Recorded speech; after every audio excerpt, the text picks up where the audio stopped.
उसको कहेंगे अनपढ़ के आगे पढ़े लिखे लोग भरी ढोएंगे। जो पढ़े लिखे हैं, समझदार हैं, तब तो अपना बैलेंस बचाया। जबकि वाणी में बोला था कहीं अपने लिए आने वाले समय के लिए, आईवेल के लिए कहीं बचा करके रखा तो नहीं है ना, सब कुछ दे दिया है ना बाप को, बोला है कि नहीं बोला है।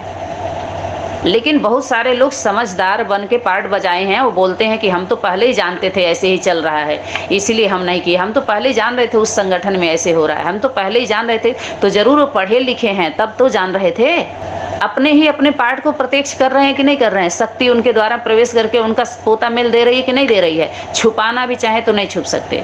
अगर कोई आत्मा कह रही है कि अब तक हमने नहीं देखा, किसी को देखा ही नहीं, तो जरूर तुम देखने वाले हो, दिखाने वाले नहीं हो, इससे पकड़े गए तुम। ये शब्द भी नहीं बोल सकते।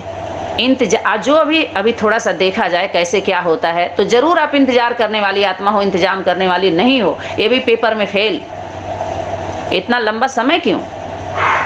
प्रैक्टिकल करने का समय है तो परखने में क्यों? जरूर आप देखने वाले हो, दिखाने वाले में नहीं हो। जबकि चैतन्य प्रदर्शनी में जो दर्शन वास्तव में 2 का होता है, जो 3 है ना, 3 बच्चा आ गया, 3 का त्रिमूर्ति का ही दर्शन होता है। 3 ही मूर्ति ही है, बाकी सब परिवार के भांति है। वो मूर्ति तीनों के साथ जो है वो त्रिमूर्ति उन सभी की है, चाहे 8 अष्टदेव कहिए, इष्ट देव कहिए, जो भी है, त्रिमूर्ति उन्हीं की है। अष्टदेवों की 8 कहिए, 10 कहिए, जितने भी आने वाले हैं संबंध में, नजदीकी परिवार के भांति राजघराने में डायरेक्ट ऑलमाइटी अथॉरिटी के द्वारा होता है। वो 3 एक होके दिखाती हैं त्रिमूर्ति को प्रत्यक्ष। 3 मूर्तियां प्रत्यक्ष करती हैं उस पर, जो उस शक्ति जो एक है। एक बाप का परिचय वही दे सकता है जो एक होता है। अगर 3 होकर के एक की बात कर रहे हैं तो वो तीनों एक के वही तीनों हैं। लेकिन 3 अगर 30 एक की बात करके 1000 जगह बैठ करके 1000 बात कर रहे हैं तो एक का कहाँ हुए?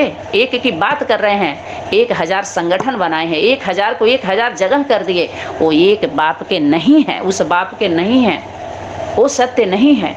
अगर हमारी एक बाप का ज्ञान था, सभी बोल रहे हैं बाबा ने सबको एक पढ़ाई थी, तो फिर एक क्यों नहीं हुए? फिर वहां से हटे क्यों? कोई व्यवस्था की कमी थी क्या? अरे विश्व कल्याण की बात चल रही है, विश्व की सभी आत्माएं हो, एक क्यों नहीं हुए? फिर एक ही बात क्यों नहीं बोल रहे हो?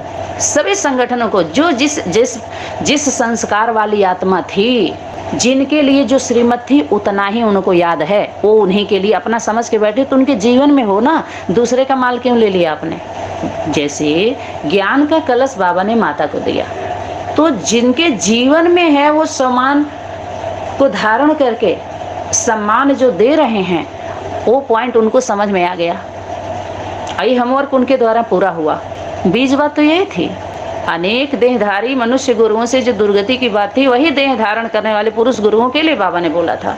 कोई पुरुष दे रहा है तो माता को अपने साथ में रखे। माता गुरु बनाया तो गुरु उस माता के द्वारा जब बोला शिव शक्ति कंबाइंड है, तो शक्ति जो शिव की शक्ति, उसके द्वारा सेवा को आगे बढ़ानी थी, न कि पुरुष। तो साथ में रह सकते थे आप, उतने तक ही आपका था, लेकिन आगे नहीं बढ़ना था, आपको माता को आगे करना था। आदि में दादा लेखराज ने भी ये फॉलो किया था, फिर और लोगों ने क्यों नहीं किया फॉलो? उन्होंने 12 गुरु किए थे, ऐसा सुनने में आता है, लेकिन 24 भी कर ले। गुरु माने अपने से बड़ा मानना। वो सब गुरु की, जिससे भी हम सीखते हैं, हमारे गुरु जैसे होते हैं। जब तक गुरु मिले नहीं साचा, तब तक करो 10 20 50, करते जाओ। यात्रा का विराम लग गया, हर तरह से बोध हो गया, बस फाइनल। लेकिन जितने कुछ सीख के आए तो कुछ मिला, उसका सम्मान करो। लेकिन कोई अगर दलाल मिल गया, कोई बहुत कुछ उसके द्वारा शोषण होता है, तो उसके द्वारा उसका कल्याण होता है, तो उसी के द्वारा फिर वो शिक्षा मिलती है, शिक्षा दी जाती है कि नहीं, अब उनके साथ ऐसा नहीं होना चाहिए जैसे हम लोग हैं। ऐसे स्थान पर आज समय की शक्ति लाके की है कि हम सबके लिए शुभ भावना, शुभकामना रखते हैं, उनके लिए शुभ कार्य करने के लिए तैयार है। लेकिन अब उनको ईमानदारी बरतनी पड़ेगी। अगर वो सामना करेंगे, गलत कार्य करेंगे, हमारे संगठन को हानि पहुंचाएंगे, हमारे संगठन के लिए विरोध उत्पन्न करेंगे किसी भी तरह से, एक तो लिया भी और गलत कार्य करेंगे, तो धन आपका ताकत छीन ली जाएगी, ताकि आप नुकसान न पहुंचाओ। आपका बल जिसको हम ही लोग तो तुम्हारी ताकत बढ़ा के आए, तुम्हारे पास था क्या? तो जब उस पैसे से गलत कार्य कर रहे हो, उन संगठन सहयोगी आत्माओं से गलत कार्य करवा रहे हो, तो फिर उस तुम्हारे बल को खत्म किया जाएगा। फिर वो हम लोगों का परम कर्तव्य है, वो धर्म बनता है, वो विरोध नहीं है। समझ में आया कि नहीं आया?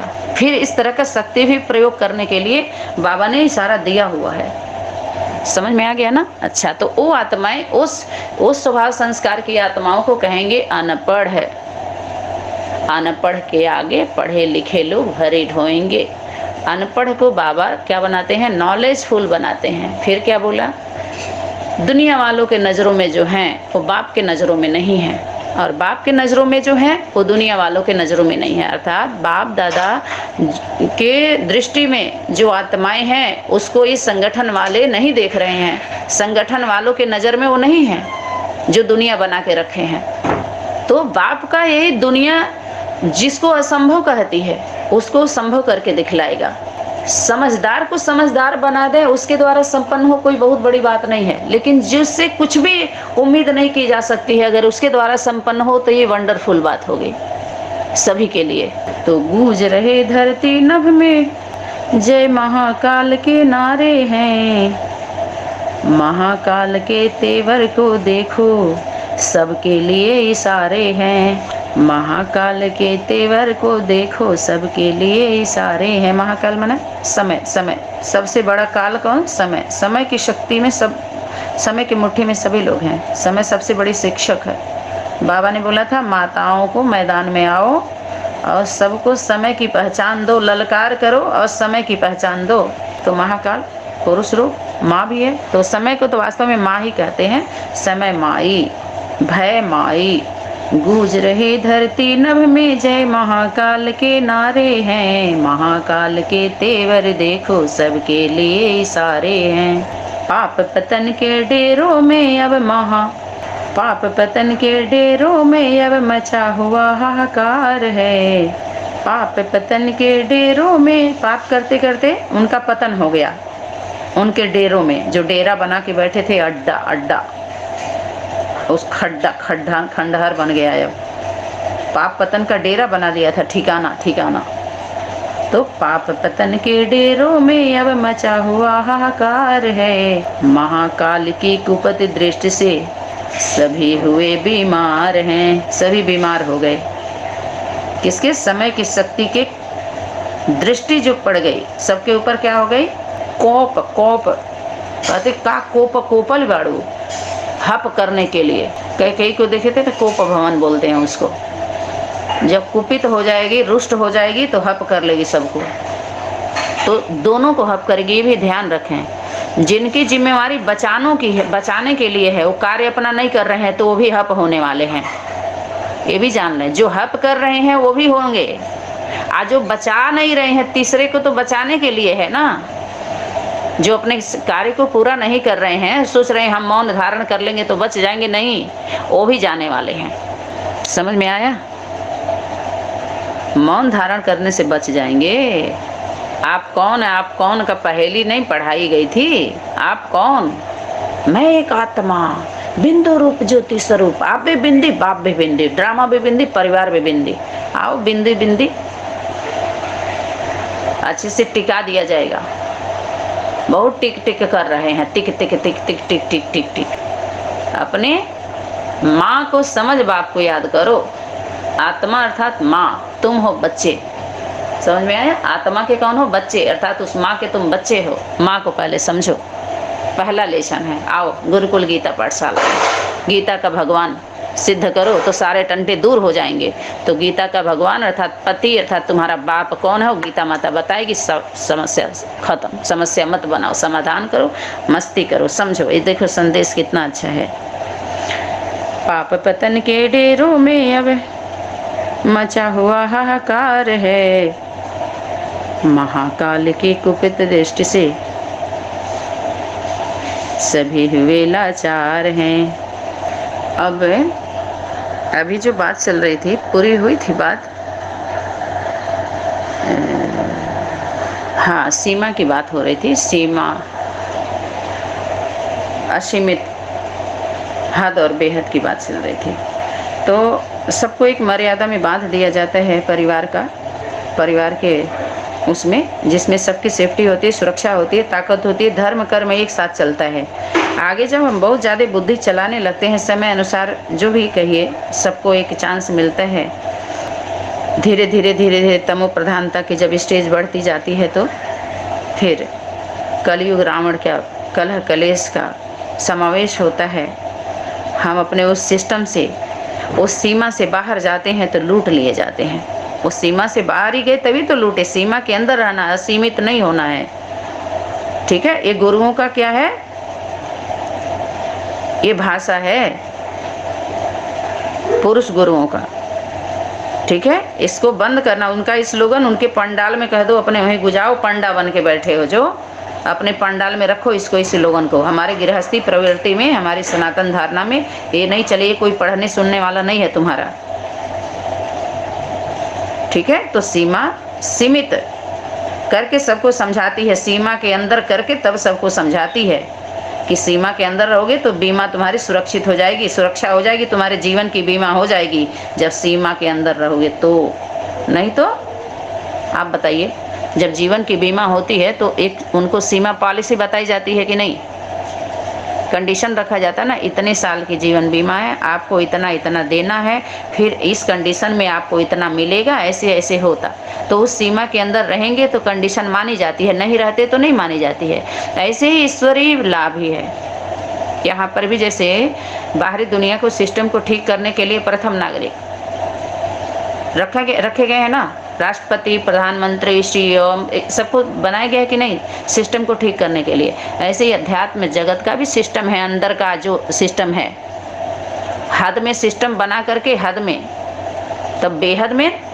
अगर बेहद बाहर जाते हैं, बेहद की बात करें, लगा लगा करके लालच, लाली पाप देते हैं सब लोग, बेहद बेहद करके, उसको किस रूप में देंगे। ये हो गया पॉजिटिव। अभी नेगेटिव में आइए, इसी नेगेटिव पॉइंट को ही सब लेकर के डराते हैं गुरु सब। हद में एक कंडीशन रखते हैं लोग, समझ में आया। हद किसको कहते हैं, आप हमको है दीजिए तभी हम देंगे, हम आपके लिए इतना किए ना तो आप मेरे लिए इतना क्यों नहीं किए, इसलिए हम भी ये नहीं करेंगे। हम आपको इतना बार आप आए तो हमने इतना सहयोग किया, हॉस्पिटल में गए तो आपने इतना किया, आपने मेरे से नहीं किया। ये क्या है, ये सब हद की बातें हैं, ये है नेगेटिव। इसको हद कह करके, इसको एक घेरा बना के ये सब लोग डराते हैं। ऐसा भाव स्वभाव नहीं होना चाहिए। किसी को आप सेवा कर रहे हो, इसको समझिए। इसीलिए काम, क्रोध, लोभ, मोह, अहंकार जो 5 विकार करके सब लोग डराने लगे तो गृहस्थी लोग भयभीत हो गए कि हम अपने गृहस्थी में हैं तो हम धर्म नहीं कर रहे हैं। जो घर छोड़ के बाहर जो कर रहे हैं ना सेवा भाव, सेवा, वो लोग धर्म कर रहे हैं, हम सिर्फ कर्म कर रहे हैं। ये सन्यासी गुरुओं ने, ये सब लोग विदेशी धारणा को दिखा दिखा के, हम घर गृहस्थी वाले को डरा डरा करके ये सब क्या किए, कमज़ोर बना दिए हम लोगों को, हमारे घर वालों को कमज़ोर बनाए, सिस्टम को खराब कर दिया। तो अभी क्या करना है, अभी ये नहीं है कि सब जिम्मेवारी को छोड़ करके बीज बात पता चल गई तो अब आंख बंद करके बीज रूप स्टेज में चले जाओ। नहीं, यथार्थ को समझ के अपने अंदर विल पावर रख करके और सब बैलेंस बना के ठीक से जो जहाँ लायक है वहाँ करके सेवा को आगे बढ़ाने के लिए आपको जीवन दिया जा रहा है। कि जिसका जीवन अभी नहीं मिला है वो मरा हुआ, उसको जीवन दीजिए। बीज बातों को जब बोध हो जाता है ना, सब बोलते हैं बस इतना ही है, बस हम तो अब हम तो याद में रहेंगे, कुछ नहीं है, कुछ नहीं है। क्यों? क्योंकि ख्याली पुलाव जो लेके बैठे थे ना खाने के लिए, अपने ख्याल कर करके जो पुलाव बनाए थे वो पुलाव उनको छीन लिया गया, मिला नहीं। क्योंकि रिजल्ट तो कुछ और निकल आया। और सोच के और सुना करके अपने चेलों को कुछ और सोच प्लान बताए थे और खुद भी प्लान कुछ और सेट किए थे, और बाप दादा के आगे, समय के आगे उनका प्लान फेल हो गया। प्लानिंग पार्टी का, पार्टी भी गई और उनका प्लानिंग भी गया। तो अब क्या करें? अब वो सीधे मौन की भाषा, अच्छी बात है, मौन में भी जाओ, क्योंकि यहाँ तो बोला गया है या तो भाग जाइए या तो भाग लीजिए, लेकिन भागिए तो ईमानदारी से। समझ में आया? ईमानदारी से, ताकि आपका धर्म कर्म बना रहे। बिल्कुल फील्ड छोड़ दीजिए, क्योंकि इसके आगे कुछ है ही नहीं है। जितना आप दिखा रहे हो आप सभी, वो यात्रा नहीं है, वो आपकी यात्रा है, आपका पद यात्रा है। उस पद पर, चिन्ह पर जो चलेगा ना, वो पता चलेगा, वो चला जाएगा, वो चिल्लाएगा, और वही चिल्ला भी रहे हैं, वो चलाएगा सबको इस तरह का पद चिन्ह बना करके, जबकि यथार्थ नहीं है वो।